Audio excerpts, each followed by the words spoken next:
بالله من شرور أنفسنا ومن سيئات أعمالنا من يهده الله فلا مضل له ومن يضلل فلا هادي له وأشهد أن لا إله إلا الله وحده لا شريك له وأشهد أن محمدا عبده ورسوله.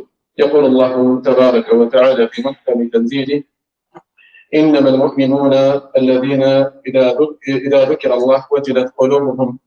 الله سبحانه وتعالى بلال إنما المؤمنون أما يجمعلت الذين نزلناቸው إذا ذكر الله وجلت قلوبهم الله በሚወሳ ጊዜ ልቦቻቸው የሚፈሩ ይሆን።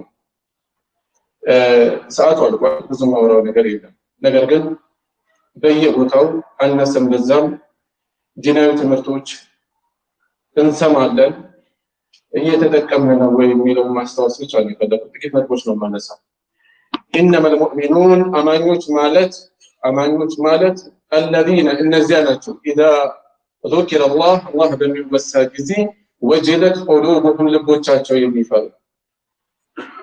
ይሄ ስሜት የሚያገራል ወይ? ዲናዊ ትምህርት፣ ዳዕዋ፣ ድሩስ ዓላማው መለወጥ እንጂ ጠቅላላ እውቀት አይደለም። ዓላማው ራስን መግራት፣ ውስጥን ማነጽ እንጂ እንደማንኛውም ልክ እንደ ጋዜጣ እውቀት ወይም ዛሬ በሚዲያ እንደምንሰማው ወይም እንደ ኳስ እንደ ስፖርት መረጃዎች ዝም ብሎ መረጃ ማጨቅ አይደለም። ራሳችንን መግራት ነው። የምንሰማው እኛ ጋር የሚያሳድረው ተአሲር አለው። የምንሰጠው የምናስተምረው እኛ ጋር የሚያሳድረው ነገር አለ።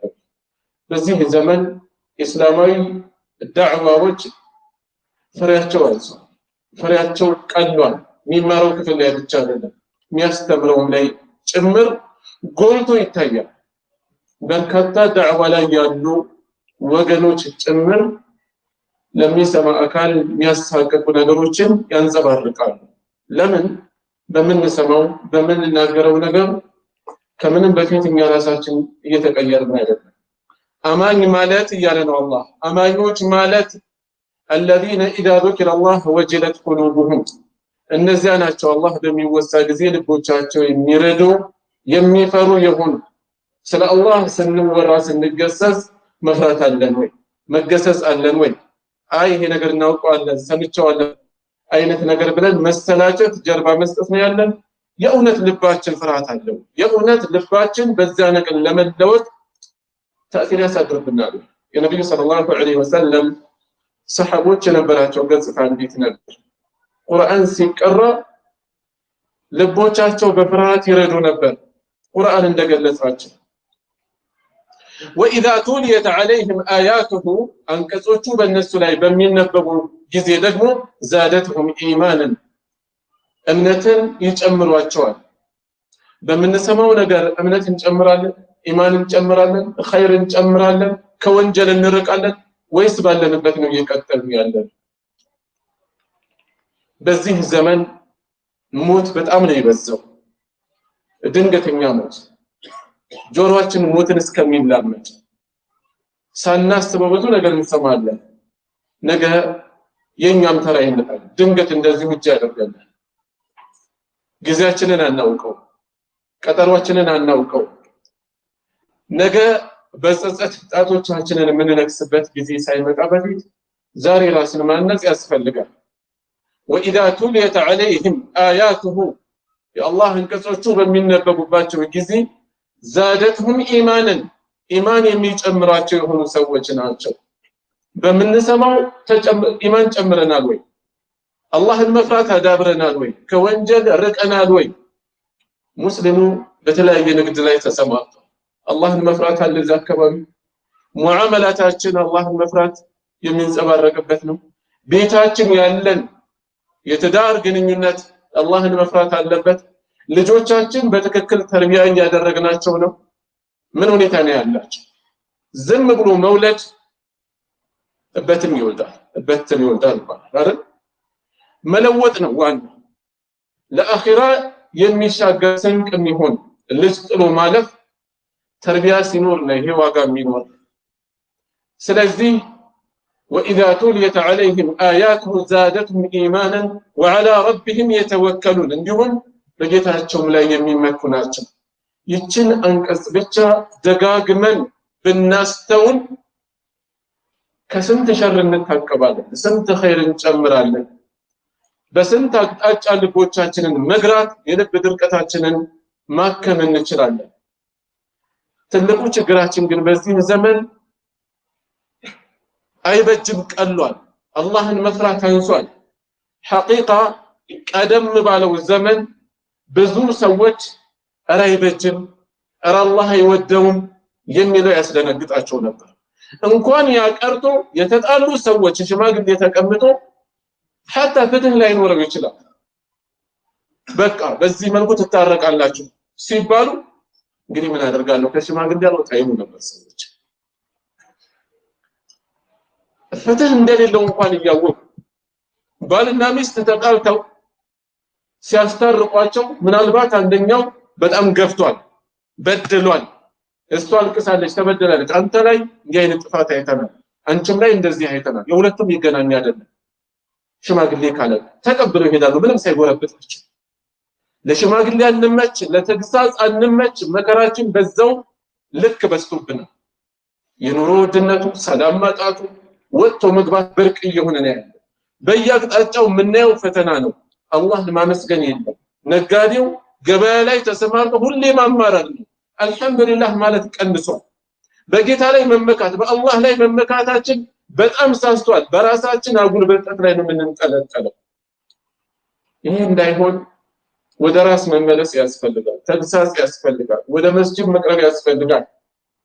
አላህ ዘንድ ከቦታ ሁሉ በላጩ ኸይሩል ቢላድ መሳጅዱሃ ያሉት ነብዩ ሰለላሁ ዐለይሂ ወሰለም ከምድር ሁሉ በላጭ መስጂዶች ናቸው። ለመስጂድ ያለን ቅርበት ምን ያህል ነው? ከቦታ ሁሉ የከፋ ማለት ገበያዎች ናቸው አሉ። ለምን? ማጭበርበር አለበት፣ የሐሰት መሐላ አለበት፣ ማታለል አለበት፣ አንዱ በሌላው ላይ ሸፍጥ ይፈጽማል፣ ብዙ ነገር ነው ያለው። ነገር ግን እዛ ላይ ያለን ጉጉት የተለየ ነው። መስጂዶች ላይ ያለን ጉጉት ደግሞ በጣም ያነሰ የሳሳ ነው። ወደ መስጂድ ያለንን ቅርበት መጨመር ይኖርብናል። ደርስ እናዳምጣለን፣ አዝካር እናደርጋለን፣ እንፈጽማለን፣ ቲላወተል ቁርአን ይኖራል፣ ኸይር እናዳምጣለን። ከዛ ባሻገር ማንሳት የምፈልገው ነገር ምንድነው? አላህ ሱብሓነሁ ወተዓላ ወፈዐሉል ኸይር ለዐለኩም ቱፍሊሑን ይላል። ኸይርን ስሩ፣ ኸይር ፈጽሙ ትድኑ ዘንድ ይላል። መዳን የፈለገ የየዕለት ውሏችን ከኸይር የተራቆተ መሆን የለበትም። ነብዩ ሰለላሁ ዐለይሂ ወሰለም ኸይሩ ናስ አንፈዑሁም ሊናስ ይላል። ከሰው ሁሉ በላጭ ማለት ለሰው የበለጠ ጠቃሚ የሆነው ነው። ለሰው የበለጠ ጠቃሚ የሆነው ነው። ቤታችን ውስጥ ምን ያህል ጠቃሚ ነን? መስሪያ ቤት ላይ የተቀጠረ ሰው ለሚያስተናግዳቸው አካላት ምን ያህል ጠቃሚ ነው? በእኛ ሀገር በብዛት ከስነ ምግባር የራቅነን። እያንዳንዱ የተቀመጠበት ወንበር የተለየ ስልጣን፣ ሹመት፣ ማጉላሊያ ሰዎች ማንገላቻ ነው የሚጠቀሙ። ራሳችንን እንመለከት። እንኖራለን እዚህ ሕክምና ቦታ ሊሆን ይችላል የምናገለግለው፣ በየቢሮ ይሆናል የምናገለግለው፣ ጸጥታ ቦታ ሊሆን ይችላል የምናገለግለው። የትም ቦታ ሆን አላህን ፍራ። ኢተቂላህ ሐይቱማ ኩንት፣ የትም ብትሆን አላህን ፍራ ነው ያሉት ነብዩ ሰለላሁ ዐለይሂ ወሰለም። ወፈዐሉል ኸይር፣ ኸይርን ፍሩ ለዐለኩም ቱፍሊሑን፣ ባለንበት ቦታ የተቀጠርንበት ቦታ ደሞዝ የምናገኝበት ዘርፍ አላህን ካሰብንበት ከደሞዛችን ባሻገር አጅር እናገኝበታለን። ወፊ ቡድዒ አሐዲኩም ሰደቃ አሉ ነብዩ ሰለላሁ ዐለይሂ ወሰለም። በአንዳችሁ በግንኙነቱ ሰደቃ አለው አሉ። ይሄ እኮ ዒባዳ መሕዳ አይደለም፣ በራሱ ጥሬውን ተመዞ ዒባዳ የሚሆን አይደለም፣ ንያው ነው ዒባዳ የሚያደርገው። ልክ እንደዚሁ የምትጠቀምበት ዘርፍ፣ ደሞዝ የምታገኝበት ዘርፍ፣ ግብርና የተሰማራህበት ጉዳይ ሁሉንም የህይወታችንን መስክ ወደ ዒባዳነት መቀየር እንችላለን። ቅንነት ሲኖር፣ አላህን ማሰብ ሲኖር፣ ሰዎችን መጥቀም ሲኖር፣ በተሰማራንበት ሁሉ ህዝብን አገልጋይ መሆን አለብን። ሸራችንን የምናስወግድ የምንቀንስ መሆን አለብን።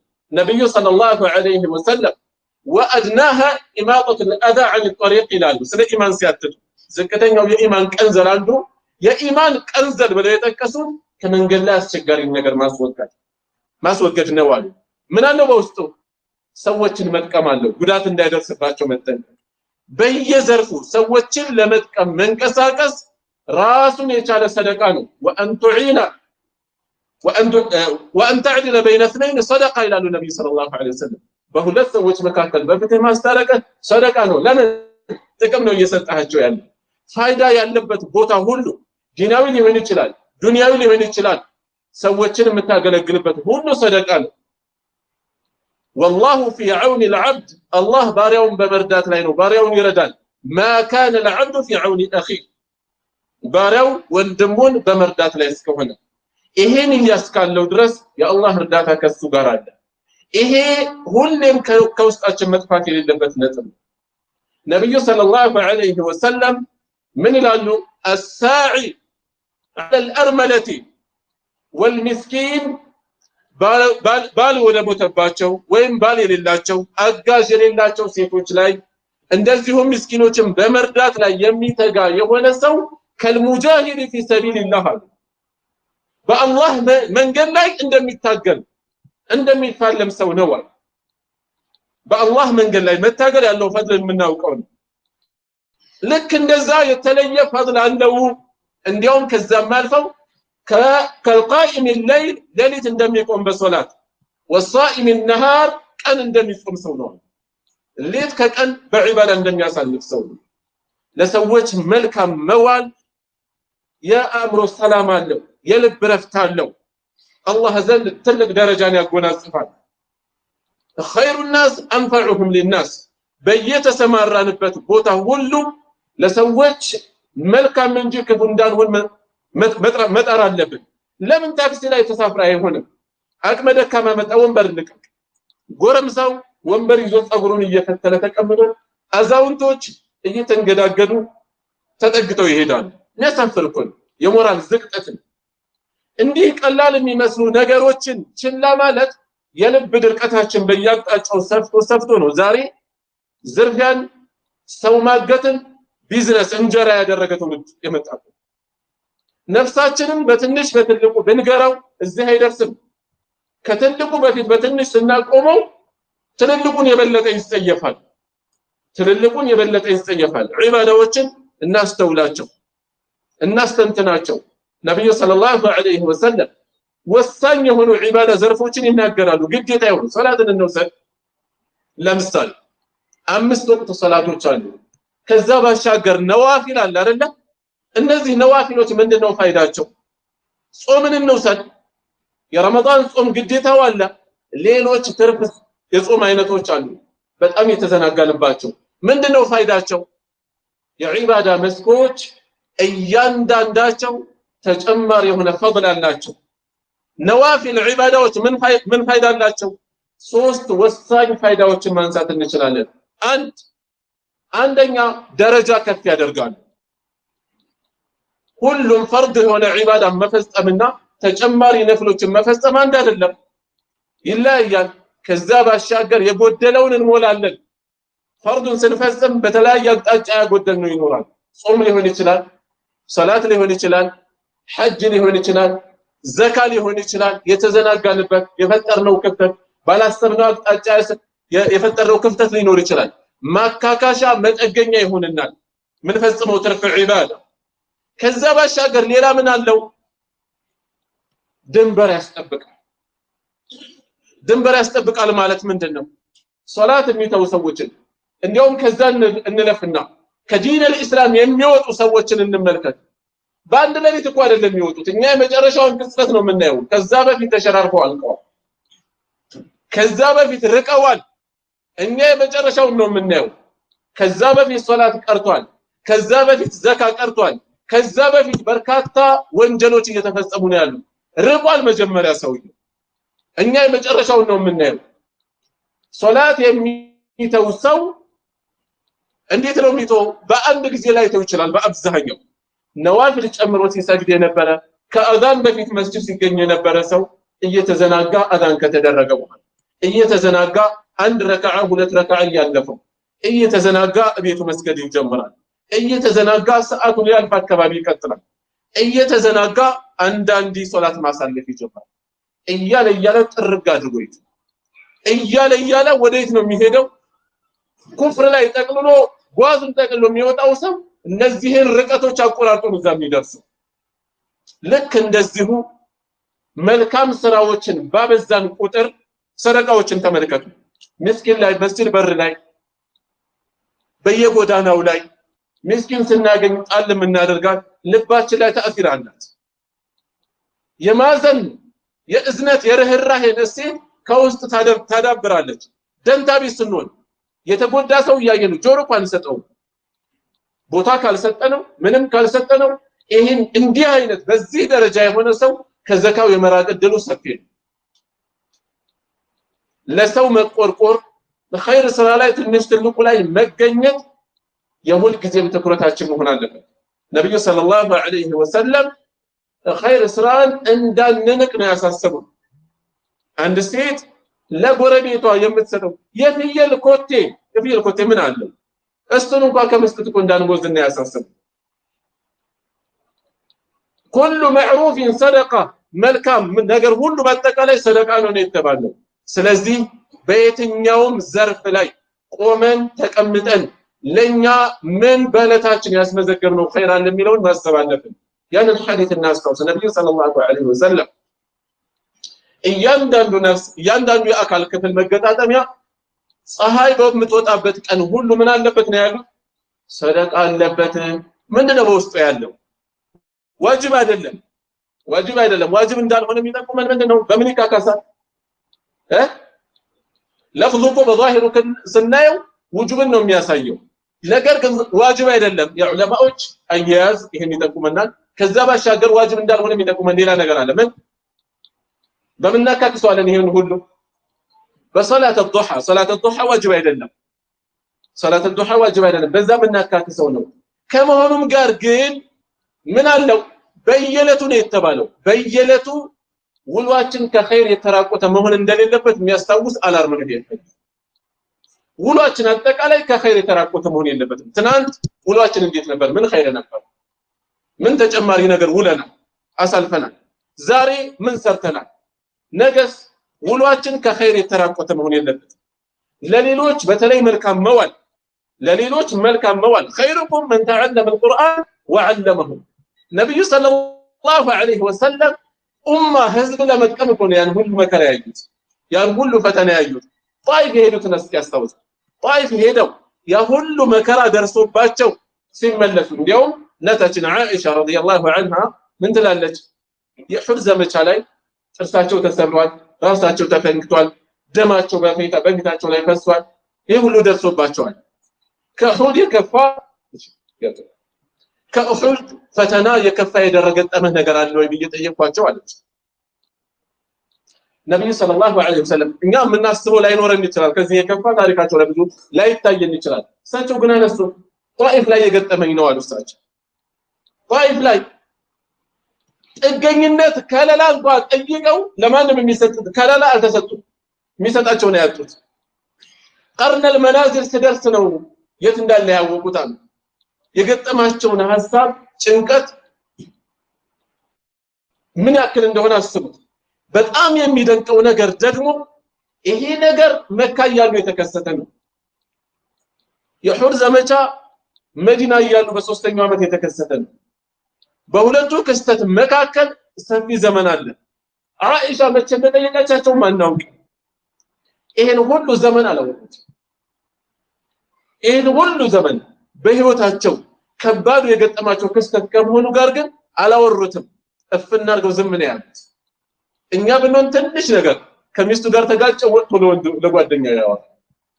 ባል የሆነ ነገር አረገ ብላ ጓደኛዋ ጋር ወጥታ ታወራለች። ትንሽ ትልቁ ማለት ለኡማ ለማገልገል ብለው ነው ይሄን ሁሉ መስዋዕትነት የከፈሉት አይደል? ህዝቡን ተጣርተው ቀስቅሰው ቁሉ ላ ኢላሃ ኢላላህ ቱፍሊሑ ምንድነው የፈለጉት? ደሞዝ ነው እንደጠየቋቸው፣ ጥቅም ነው እንደጠየቋቸው፣ ከማንም ምንም አልጠየቁም። እባካችሁ ላ ኢላሃ ኢላላህ በሉ ትድናላችሁ ነው ያሉት። በኸይር ስራ ላይ መስዋዕትነት ለመክፈል ወደ ኋላ ልንል አይገባም። የምንችለውን ሁሉ በየሰፈራችን ቁርአን በማቅራት ዳዕዋ በማገዝ በአካባቢያችን ገጠር ሊሆን ይችላል አስላችን እዛ አካባቢ ምን ኸይር አለ? ምን ድርሻ አለ? እናስታውስ፣ እናስተባበር። የኸይር ስራ ተሳትፎ ይኑረን። ነገ ከአላህ ዘንድ የበለጠ የትኛው የበለጠ እንደሚጠቅመን አናውቅም ከኸይር ስራችን። ስለዚህ ትኩረት ሰጥተን ኸይር ስራ ላይ ልንተጋገዝ ልንተዋወስ ይገባል። ይሄ ለማስታወስ ነው። እዚህ ላይ በቃ ሱብሃነከ አላሁመ ወቢሐምዲከ አሽሀዱ አን ላ ኢላሃ ኢላ አንተ አስተግፊሩከ ወአቱቡ ኢለይክ። ወሰላሙ ዐለይኩም ወረሕመቱላሂ